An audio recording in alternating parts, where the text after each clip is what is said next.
Hello friends, I welcome you all in my YouTube channel. आज इस video में हम सेकंड मॉड्यूल जो है काउंसलिंग का, उसका हम ऑलरेडी जो ब्लॉक 2 कर रहे हैं, ब्लॉक 2 का यूनिट 1 का सेकंड पार्ट करेंगे, जिसमें हम केस हिस्ट्री इंटरव्यूज़ की बात करेंगे। केस हिस्ट्री क्या होता है, बहुत इंपॉर्टेंट है। आपको जब आप इंटर्नशिप में 10 केसेस करेंगे तो ये केस हिस्ट्री यहीं से ही आपको एक आइडिया हो जाएगा। और अदरवाइज़ आप मेरी जो है, मैंने अलग से प्लेलिस्ट में भी MPCE 025 में मैंने लिखा, पूरी फुल वीडियो बनाई है कि how to write internship file, तो आप वहाँ से भी हेल्प ले सकते हैं। तो वही यहाँ पे है केस हिस्ट्री इंटरव्यू कैसे होता है। सबसे पहले क्या होता है, कोई जब क्लाइंट आता है उसकी डिटेल इन्फॉर्मेशन लेना, उसके बारे में पूरी हिस्ट्री तैयार करना A to Z। उसमें हम क्या करते हैं, केस हिस्ट्री, एक पर्टिकुलर केस के ऊपर हम बात करते हैं। तो इसमें क्या होता है, बेसिक इश्यूज़ क्या होते हैं। Each field of science has different ways of taking history. हर तरह के जो अलग अलग केस होते हैं, हमें हर का जो हिस्ट्री लेने का तरीका, उसके बैकग्राउंड, जो क्लाइंट होता है उसकी बैकग्राउंड हिस्ट्री लेने का तरीका अलग होता है। लेकिन इसमें क्या होता है, जैसे हम कहते हैं लॉयर है, लॉयर क्या करता है, वो भी केस हिस्ट्री लेता है, लेकिन वो डिफरेंट है वो। लेकिन इसके अलावा जो मेडिकल प्रोफेशनल होता है वो भी अपने पेशेंट की लेता है हिस्ट्री, उसका पर्पस अलग होता है, हर एक का पर्पस अलग होता है। लेकिन जब कोई क्लाइंट जो है काउंसलर के पास होता है तो उसका पर्पस जो होता है वो एंटायरली डिफरेंट होता है। तो इन्होंने यही कहा है कि सबसे पहले क्या होता है, background and aetiological factors are obtain. हर एक चीज़ में क्या होता है, पहले बैकग्राउंड ली जाती है, क्या फैक्टर्स हैं उनको ऑब्टेन किया जाता है, सब रैपर्ड बनाई जाती है। जब हम केस हिस्ट्री की बात करते हैं, इंटरव्यू क्या होता है, जो इंटरव्यूअर होता है उसे गुड लिसनर होना बहुत ज़रूरी होता है। क्योंकि कई बार ऐसा क्यों होता है, क्योंकि कई बार वो अगर नहीं सुनेगा उसकी बात, तो क्या होता है, क्लाइंट को ये लगता है कि उसकी बात को नहीं सुना जा रहा, तो क्या होता है, बीच में ही उसके जाने के चांसेस, लीव करने के चांसेस ज़्यादा बन जाते हैं। अब उन्होंने कहा कि in the first part of the case history taking detail demographic information ली जाती है, नेम, एज, जेंडर है, रेजिडेंशियल है, ये सारा क्या बेसिक इन्फॉर्मेशन जो होती है, वो बेसिक इश्यूज होते हैं जो हमारे को कलेक्ट करने पड़ते हैं। उसके बाद क्या देखते हैं, फर्स्ट पार्ट को देखने के बाद इसमें हम बेसिक इन्फॉर्मेशन हमने ले ली। उसके बाद क्या करते हैं कि रेफर की, जो क्लाइंट आया वो किसी ने उसको रेफ़र तो नहीं किया हुआ, ऑलरेडी कहीं वो काउंसलिंग ले रहा हो और किसी ने उसको रेफ़र किया हो, या द प्रॉब्लम जिसमें क्या एक्चुअल उसकी प्रॉब्लम क्या, उसको वो देखते हैं। Sequence for this purpose in the order that complaints have started, कब से उसकी कंप्लेंट स्टार्ट हुई है, कहाँ से वो रेफ़र हुआ है, रेफ़र नहीं हुआ तब खुद भी आया है। जैसे हमारे स्कूल है, स्कूल ने रेफ़र किया हो, या किसी ऑलरेडी किसी काउंसलर के पास हो, उस काउंसलर को लग रहा हो कि वो नहीं कर पाएगा उसको ट्रीट, तो किसी और को उसने रेफ़र कर दिया, और स्किल्ड जो है काउंसलर के पास। तो understand if the person had difficulty in development year the details. जब मान लीजिए जो क्लाइंट आता है और काउंसलर को लगता है कि उसकी जब बात करने के बाद जो तो कहाँ पे प्रॉब्लम है, कहाँ उसकी डेवलपमेंट में प्रॉब्लम आई है, तो सारी इन्फॉर्मेशन को जो है लिया जाता है। The person is asked about is schooling and education, ये सारा उसकी ऑक्यूपेशन हिस्ट्री होगी, स्कूलिंग, एजुकेशन हिस्ट्री, इसके बारे में इंफॉर्मेशन को कलेक्ट किया जाता है on the part of the client with the help of the counsellor. By the time the counselor reaches this point, he is oriented to kind of personality। अब personality पे आता जाता है कि उसकी पर्सनैलिटी किस टाइप की पर्सनैलिटी है, क्या वो बैलेंस पर्सनैलिटी है, या यानी क्या होता है, नंबर 1 पे जैसे हमने कहा कि डेमोग्राफिक प्रोफाइल ली जाती है, सेकंड में रेफरल देखा जाता है। थर्ड पे पर्सनैलिटी है, पर्सनैलिटी जैसे आप देख रहे हैं ना, यहाँ पे नंबर 1 पे आप लिखेंगे क्या कि डेमोग्राफिक प्रोफाइल ली जाती है, सेकंड में हमने क्या किया कि रेफरल है कि नहीं, थर्ड पे हमने क्या किया, पर्सनैलिटी को असेस किया जाता है कि वो जो पर्सनैलिटी है वो किस टाइप की पर्सनैलिटी है। उसको मीन होता है कि वो कैसे क्या है, कितना व्हीलिंग भी है। इसके अलावा वो ये देखना है कि उसकी पहन के वो क्या है, चल रहा है, खड़ा हो रहा है, या स्लो चल रहा है, या झुक के चल रहा है, या ध्यान कहीं हो रहा है, उन सब चीज़ों के ऊपर फोकस किया जाता है। फिर है then the interview ask about the medical history. फिर मेडिकल हिस्ट्री उसके लिए जाती है कि क्या उसकी जो सीरियस फिजिकल इलनेस कोई है तो वो क्या है, जिससे उसको प्रॉब्लम हो रही है क्लाइंट को, उन सब के बारे में बात की जाती है। फोर्थ क्या हो गया हमारा, मेडिकल हिस्ट्री। फिर बात करते हैं क्लाइंट की का खुद का इंटरेस्ट क्या है, क्लाइंट खुद आया है कि उसको भेजा ज़बरदस्ती आया था। Next issue relates to the person interest, जो क्लाइंट है उसका खुद का कितना इंटरेस्ट है, कितना एटीट्यूड है टुवर्ड्स लाइफ, कितना उसकी जीने की इच्छा है, या जो उसकी प्रॉब्लम है उसके लिए उसका क्या एटीट्यूड है। तो this is mention in the case history. ये सब चीज़ें जो होती हैं केस हिस्ट्री में मेंशन की जाती हैं। उसके बाद हम बात करेंगे the other important history taking the mental state examination, which is very very important. ये आगे पूरा डिटेल में भी आएगा, जो एग्ज़ाम में आने के चांसेस होते हैं, तो काफ़ी बार ये एग्ज़ाम में आया भी है। तो ये अभी हम जो पढ़ रहे हैं, इन सारे स्टेप्स को हम आगे डिटेल में पढ़ने वाले हैं। तो ये नंबर 6 पे क्या हो गया, मेंटल स्टेट। जो क्लाइंट आया है उसकी मेंटल स्टेट कैसी है, वो किस स्टेट में से निकल रहा है, उसकी दिमाग में क्या चल रहा है, मूड कैसा है, उसकी स्पीच टोन कैसी है, वो एकदम क्लियर बोल रहा है या एम्बिगुअस है उसकी स्पीच, इन सब चीज़ों के बारे में डिटेल में मेंटल स्टेट में देखा जाता है। तो इसमें क्या होता है, in this examiner tries to confirm the information that has gained in the previous part of the case history. तो इसको अब हम 1 बाय 1 आगे स्टार्ट करते हैं।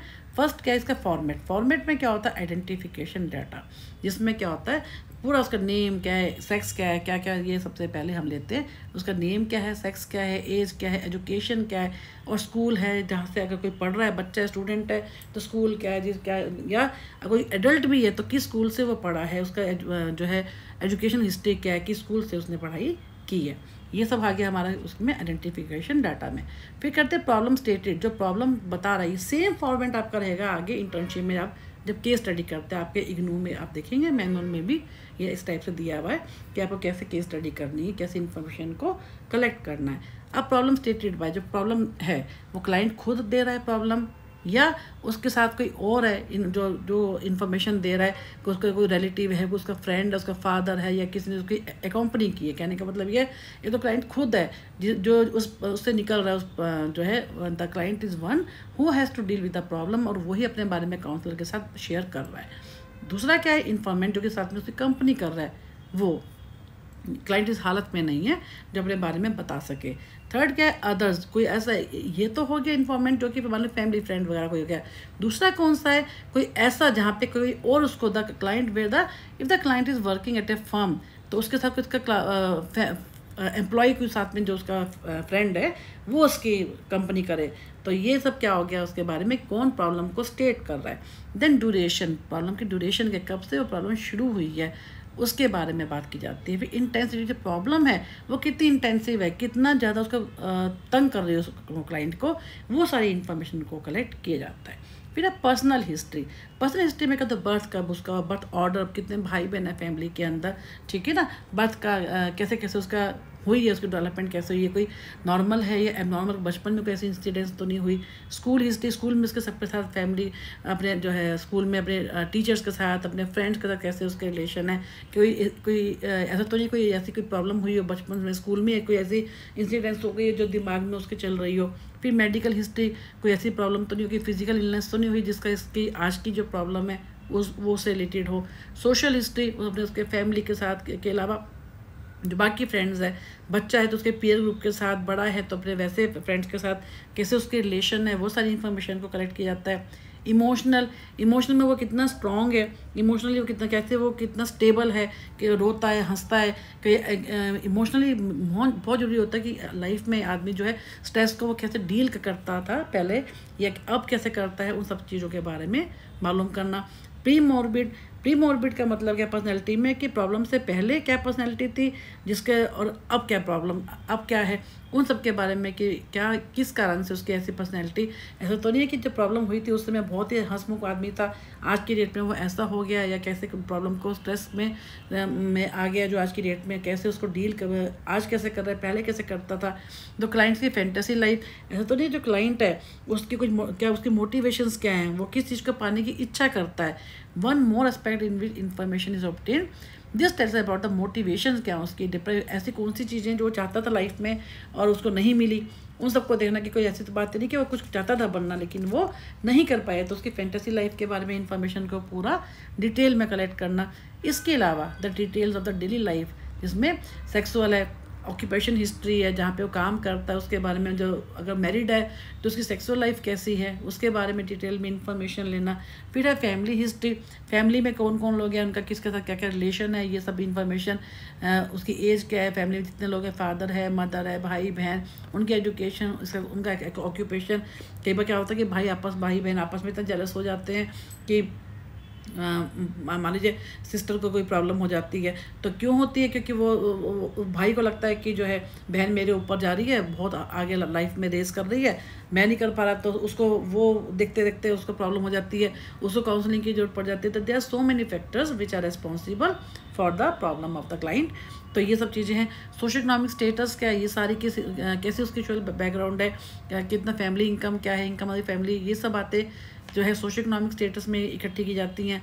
जो पेरेंट्स हैं उनके साथ रिलेशन कैसा है, कई बार क्या ये भी होता है कि मान लो फैमिली में जो है पेरेंट्स ही इसके लिए बहुत ज़्यादा रिस्पॉन्सिबल हो जाते हैं कि वो क्या कहते हैं कि जैसे आप देखेंगे एडोलेसेंट है, एडोलेसेंट में हम क्या देखते हैं कि बहुत ही ऐसी एज होती है जिसमें फुल ऑफ कॉन्फ्लिक्ट होता है। तो बच्चों को वो कितना समझते हैं पेरेंट्स, रीइंफोर्सिंग है कि नहीं है, कितना वो बच्चों को इग्नोर करते हैं, कितना कई बार मान लो सेम जो है एक पेरेंट के जो बच्चे होते हैं उनमें डिफरेंस किया जाता है, गर्ल्स को कम प्रेफरेंस दी जाती है, बॉयज़ को ज़्यादा दी जाती है। तो there are so many factors हो गए। क्या हो गया कि हम जो क्लाइंट है उसके अपने पेरेंट्स के साथ कैसे रिलेशनशिप है उसको इस बारे में नोट किया जाता है। फिर इंटरपर्सनल रिलेशनशिप, उसकी फैमिली के अंदर ही इंटरपर्सनल आपस के अंदर how the family members relate to each other is important. The client may not be victim of the conflict but he may witness if with other some family members. तो main क्या होता है family के अंदर ही सब लोग जो हैं, जो फैमिली जिसको हम फैमिली डायनामिक्स भी कह सकते हैं कि आपस में सब लोगों के कैसे रिलेशन है उनका भी बहुत ज़्यादा फर्क पड़ता है। देन हम बात करते हैं मेंटल स्टेट एग्जामिनेशन, जो सबसे इम्पॉर्टेंट है। इसमें क्या है कि जिसमें हम क्या करते हैं कि मेंटल स्टेट, अगर सिंपल वर्ड्स में कहें तो mental state examination is a structured assessment of client behaviour and cognitive functioning. उसके कॉग्निशन यानी दिमाग में क्या चल रहा है, उसके दिख क्या रहा है, उसके बिहेवियर में, उसके एक्शंस में क्या दिख रहा है, उनकी क्या स्ट्रक्चर्ड असेसमेंट होती है। इट इंक्लूड अपीयरेंस हो गया, ठीक है, उसके वो कैसा दिख रहा है, कैसे उसकी मोटर एक्टिविटी है, कैसे स्पीच है, कैसे उसका मूड है, अफेक्ट क्या है, इमोशंस क्या है, थॉट प्रोसेस क्या है ना, परसेप्चुअल डिस्टर्बेंस, ये सब उसके अंदर आ जाती है, जिसके अंदर हम बात करते हैं mental state examination has been predominantly in the, बहुत ज़्यादा इंपॉर्टेंट है साइकेट्रिक में, क्योंकि क्लिनिकल साइकोलॉजी में इन सब चीज़ों में, क्योंकि इनमें क्या होता है मेंटल स्टेट एग्जामिनेशन क्यों ली जाती है, use to obtain information about the clients level of functioning, वो क्या दिमाग में उसको चल रहा है, उसकी पूरी फंक्शनिंग देखना, सेल्फ प्रेजेंट कैसे अपने आप को प्रेजेंट कर रहा है। जनरली कनेक्टेड क्या होता है फॉर्मली भी ली जाती है, informal information during the initial intake, जब वो शुरू में अब आता है क्लाइंट के पास, क्लाइंट जो है काउंसलर के पास, तो इंटेक इंटरव्यू के टाइम पे ही ये इनफॉर्मल फॉर्मल सब इंफॉर्मेशन कलेक्ट की जाती है। The mental state examination can also provide counselor with the help of the helpful format for organizing objective। Objective क्या है कि क्या वो देख रहा है, क्या उसका पर्पस है, सब्जेक्टिव डाटा जो क्लाइंट खुद दे रहा है, information to use in the diagnosis and treatment. तो इसके अंदर क्या होता है, मैं सिंपल वर्ड्स में अगर आप लिखे, आप इसको नोट कर लीजिए, जिसमें हम क्या करते हैं मेंटल स्टेट एग्जामिनेशन की डेफिनेशन क्या होती है कि mental state examination is structured assessment of client behavioural and cognitive functioning. अब इसके अंदर क्या क्या है कि क्या क्या चीज़ें इसमें आती हैं, बिहेवियर को हम देखते हैं कि उसके एक्शंस क्या हैं, थॉट प्रोसेस को देखते हैं, उसके दिमाग में क्या चल रहा है, पहला बिहेवियर फिर क्या थॉट, कि क्या दो तरीके, one is assessment of this will tell us more about the personality, किस टाइप की उसकी पर्सनैलिटी है, दो बेनिफिट है, तो उसकी पर्सनैलिटी कैसी है, कितना है। सेकेंडली क्या होता है कि it will also tell us the person has many, कोई ऐसा तो नहीं कि कोई दिमाग में कुछ उसके वो चल रहा हो, कुछ कितना वो क्लियर है अपने थॉट्स में, हम इसको ये कर सकते हैं कितना वो अपने थॉट्स में क्लियर है, कितना वो ऑर्डर्ड है, कितना वो एम्बिगुअस सोच रहा है, कितना वो एकदम क्लियर सोच रहा है। स्पीच में क्या हम टोन देखते हैं स्पीच में कि टोन क्या है उसकी, कैसे बात कर रहा है, रुक के बात कर रहा है, एकदम क्लियर बात कर रहा है। परसेप्शन उसको देखते हैं, 5 सेंसेस देखते हैं कि जो हमने 5 सेंसेस किए हमारे, उनके बारे में देखते हैं कि क्या है, कि किस बारे में वो कैसा उसकी फंक्शनिंग है, उस टाइप से देख के कि वो ऐसा तो नहीं जब वो क्लाइंट बात कर रहा है काउंसलर से उसका ध्यान जो है कहीं और है। फिर आते हैं हायर मेंटल प्रोसेसेस में क्या होता है, इंटेलिजेंस को देखा जाता है, मेमोरी को देखा जाता है कि क्या उसके दिमाग में चल रहा है, कितना वो रिटेन कर पाता है, किस ब्रेन की फंक्शनिंग कैसी है, अटेंशन कितना वो अटेंटिव है, जो क्लाइंट जो है काउंसलर से जब बात कर रहा है कि वो देख रहा है कि किस टाइप का है, कोई डिस्टर्बेंसेस तो नहीं है उसके अटेंशन के अंदर, वो सब कि ब्रेन के लेवल की फंक्शनिंग देखी जाती है, कंसंट्रेट कितना कर पाता है, इनसाइट क्या है कि क्या इतना दूर तक वो देख पाता है, क्या उसकी क्या किस टाइप से अपनी प्रॉब्लम को वो ले रहा है। तो कहने का मतलब है कि ये सब चीज़ें जो आती हैं जिसके अंदर हम क्या करते हैं, ये सारा हमारा मेंटल स्टेट एग्जामिनेशन के अंदर ही आता है कि हम कैसे कैसे क्या करते हैं। फिर आता है इसमें साइकोलॉजिकल असेसमेंट की हम बात करते हैं। साइकोलॉजिकल में क्या करते हैं, जैसे इन्होंने कहा ये एक हम यूज़ कर लेते हैं फॉर्मेट, जिसमें क्या करते हैं कि जो है in the following format the test has been used for the assessment can be mentioned in the organize manner. जैसे नेम ऑफ द टेस्ट, ये क्या हमारा जो है, मान लीजिए हमने उसकी इंटेलिजेंस को टेस्ट करना है, मेमोरी को टेस्ट करना है, पर्सनैलिटी को टेस्ट करना है, तो उसमें क्या करते हैं कि नेम ऑफ द टेस्ट लिखेंगे, यहाँ पर रॉ स्कोर जो उसका आया है वो लिखेंगे, स्टैंडर्ड स्कोर जिससे हम कंपेयर करते हैं, जो नॉर्म्स होते हैं फिर इंटरप्रेट करते हैं, क्योंकि ये जो होता है स्टैंडर्ड स्कोर वही होता है जो जिससे हम कंपेयर करते हैं, रॉ जो हमारे को मिलते हैं, इन दोनों को आपस में क्या करते हैं, कंपेयर, ठीक है, तभी हमें पता चलता है कि उसकी पर्सनैलिटी जो है किस टाइप की है। फिर इंटीग्रेटेड नोट क्या होता है, इसमें हम समरी बनाते हैं, जो काउंसलर होता है वो समरी बनाता है, this is summary of the interview that is conducted by the clinician so for. फिर डायग्नोसिस, डायग्नोसिस में क्या होता है, मेनली क्या होता है, क्लिनिकल साइकोलॉजी में यूज़ होता है, जिसमें क्या करते हैं जो हमारे ऊपर रिजल्ट्स आए हैं उनको हम डायग्नोस करते हैं, बताते हैं कि इसके रिजल्ट ऐसे आए हैं, तो इसका मतलब ये जो केस है जो वो इस टाइप का है, इसको इस टाइप के, क्योंकि डायग्नोसिस क्या होता है, helps to know the symptoms, the etiology and therapy planning, किस टाइप से हमारे को थेरापी की जरूरत पड़ेगी क्लाइंट को, उस पूरे को स्ट्रक्चर किया जाता है। प्रोग्नोसिस, प्रोग्नोसिस क्या होता है कि हमारे का जिसमें हम फोरकास्ट करते हैं कि हम जो क्लाइंट है उसको इस टाइप की थेरापी यूज़ करते हैं, इस टाइप की काउंसलिंग देते हैं तो उसका क्या इम्पैक्ट होगा, तो फोरकास्ट करना, जिसमें क्या कितना clear understanding of what are the chances of the recovery, this is called the prognosis. तो अब क्या काउंसलिंग डिज़ाइन, काउंसलिंग डिज़ाइन में क्या होता है, कैसे choice of therapy, choice of therapy क्या होता है कि डिपेंड करता है काउंसलर जो है जिसमें वो देखे कि वो कौन सी थेरेपी को यूज़ करेगा, इसके अलावा फिर वो शेयर करे जो रिजल्ट्स हैं विद द क्लाइंट, जो क्लाइंट के जो रिजल्ट्स आए हैं उसके उनके साथ शेयर करें। After understanding all the essential aspects of the client problem, this is the time to actually do the intervention. अब उसने कौन सी थेरेपी उसको देनी है उसको चूज़ करे, उसको देखे कि उसको क्या यूज़ करना है। It is skill of the counsellor to convey to the client that what has understood about him in the language that the client understand। सब चीज़ें इकट्ठी करने के बाद में जो काउंसलर क्या करेगा, क्लाइंट को इन्फॉर्म करेगा, उसको बताएगा कि आपसे बातचीत हुई है, उसके बेस के ऊपर हमने ये इन्फॉर्मेशन कलेक्ट की है, हमने ये थेरेपी को हम यूज़ कर रहे हैं या हमने ये जो थेरेपी यूज़ की है, ताकि हमें कुछ भी छुपाना नहीं है। एवरीथिंग जो भी काउंसलिंग में की जाती है, थेरेपी में की जाती है, the counsellor shares with the client, सब कुछ उसके साथ शेयर करता है। If there is any need to involve someone, अगर किसी को जरूरत पड़ती, मान लीजिए क्लाइंट की जो काउंसलिंग हो रही है उस समय क्लाइंट के अलावा उसे किसी फैमिली मेम्बर को भी अगर हमें किसी को ऐड करना है, इंक्लूड करना है, तो उसको भी इंक्लूड किया जाता है, एडिशन किया जाता है, ताकि सारी उससे रिलेटेड सारी इन्फॉर्मेशन जो है उसको भी शेयर की जा सके। जो क्लाइंट का जैसे फैमिली मेम्बर है उसको हमने क्या क्या कर दिया, मस्ट बी कन्वेड। ऐसा हो सकता है कि हम जिसके हमारे को लगता है कि ये हेल्पफुल रहेगा उसको हम ऐड कर सकते हैं, उसके साथ भी जो क्लाइंट की पूरी इन्फॉर्मेशन उसको कन्वे हम कर सकते हैं। तो इस टाइप से क्या आपका पूरा ये है कि किस टाइप से केस स्टडी होती है, यही फॉर्मेट आपका इसमें भी रहता है, जो आप इंटर्नशिप की पूरी केस स्टडी लिखते हैं, रिपोर्ट बनाते हैं।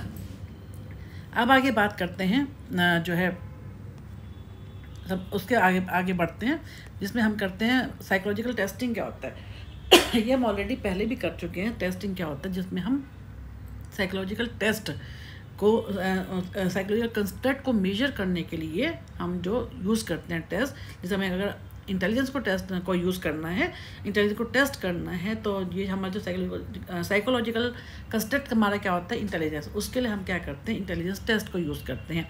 पर्सनैलिटी को करना है तो पर्सनैलिटी टेस्ट को यूज़ करते हैं। किसी का इंटरेस्ट को यूज़ करना को देखना चाहते हैं तो हम इंटरेस्ट इन्वेंटरी को यूज़ करते हैं, एप्टीट्यूड के लिए अलग करते हैं। तो कहने का मतलब क्या है कि जिस टाइप का हमारे को साइकोलॉजिकल कंस्ट्रक्ट हमें मेजर करना है, उसी टाइप की हम जो है टेस्टिंग, उसी टाइप का हम साइकोलॉजिकल टेस्ट को हम यूज़ करते हैं। तो ये सारा हम लोगों ने पीछे ऑलरेडी जो है फर्स्ट यूनिट में, फर्स्ट ब्लॉक में आपको याद होगा, फर्स्ट यूनिट में काफ़ी डिटेल में किया था। ये सारा उसी के बारे में कि जो definition and characteristics of good psychological test क्या होता है, ये भी हम सारा ऑलरेडी पीछे कर चुके हैं। हमने आपको याद होगा इसमें कैरेक्टरिस्टिक्स ऑफ गुड टेस्ट मैंने उस समय भी आपको वीडियोस में बताया था। अगर आप देखेंगे तो उसमें ऑब्जेक्टिव होना चाहिए, है ना, जो टेस्ट शुड भी, ये सब उसकी क्या है, कैरेक्टरिस्टिक्स ही हैं जो आपने कुछ वहाँ पे की थी, कुछ हम यहाँ से भी कर सकते हैं। ये एक तो जो टेस्ट है psychological test, that should be objective one. जैसे IQ है, हम किसी के IQ को मेजर करना है तो इस मान लीजिए जैसे उन्होंने एग्जाम्पल दे रखा है If IQ of any individual is between 90 to 109, it will be considered average. The subjective judgment of any examiner will not affect on the scoring. यानी अगर किसी का ये स्कोर आया है तो इसका मतलब ये नहीं है कि वो ऑब्जेक्टिविटी का मतलब क्या है कि हमें अपनी ओर से कुछ भी ऐड ऑन नहीं करना।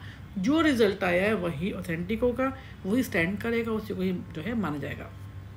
रिलायबल, अगर बार बार अगर हम सेम सब्जेक्ट के ऊपर वही टेस्ट करते हैं तो क्या होगा, हमारे को जो इन्फॉर्मेशन मिलेगी वो सेम मिलेगी, है ना। तो इसका मतलब क्या है कि जितनी बार भी उस टेस्ट को यूज़ किया जाएगा उतनी बार जो रिजल्ट्स होंगे डेट विल बी कंसिस्टेंट। ये भी हमने ऑलरेडी किया था। वेरिएबिलिटी कि जिस पर्पस के लिए बनाया गया है उसको मेजर करे, जिस कंस्ट्रक्ट को मेजर करने के लिए बनाया गया है उसको ही वो जो टेस्ट मेजर करेगा, that is called the validity bar, यानी उस पर्पस को पूरा करे। अगर हमारे को डिप्रेशन को का टेस्ट, हमने किसी का डिप्रेशन को मेजर करना है तो हम उसी टेस्ट को यूज़ करेंगे, ना कि हम उससे रिलेटेड किसी और टेस्ट को यूज़ करेंगे।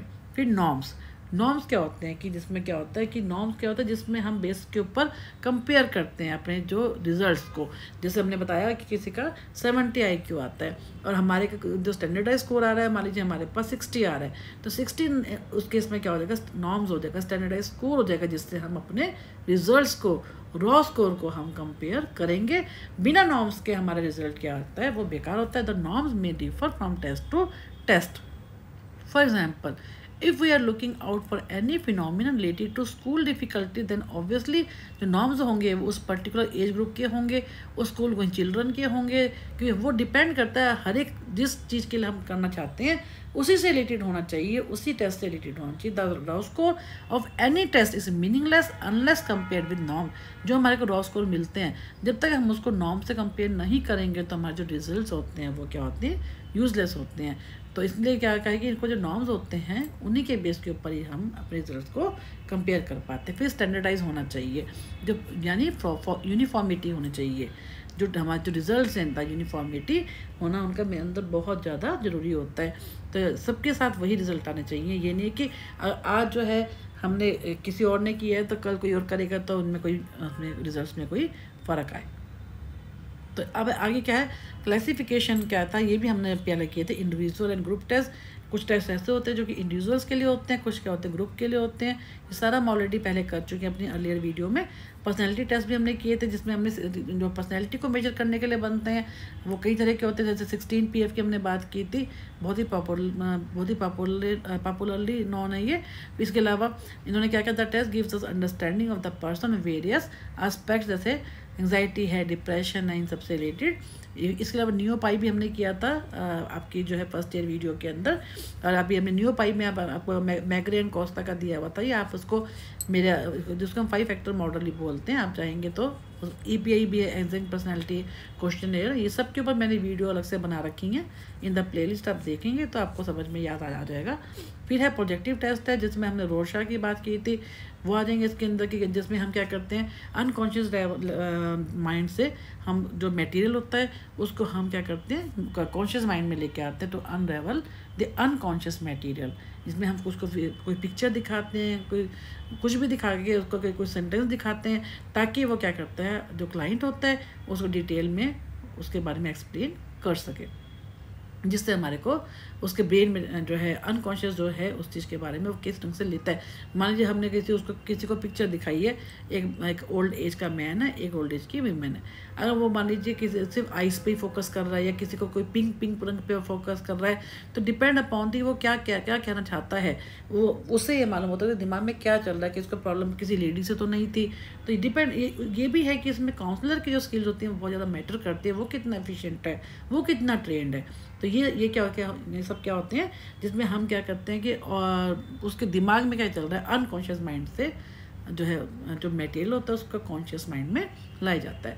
अचीवमेंट एंड एप्टीट्यूड है, जिसमें अचीवमेंट से रिलेटेड हमने ये भी किया था, एप्टीट्यूड में किसका इंटरेस्ट कहाँ पे है। तो ये क्या होता है, aptitude test refers to the ability of a person to learn new things. मान लीजिए कोई 10 से 12 में जाना चाहता है तो उसमें उसका वो साइंस लेना चाहता है, लेकिन उसके एप्टीट्यूड टेस्ट से मालूम होता है कि क्या वो वेदर ही और she is able to take the subject of science.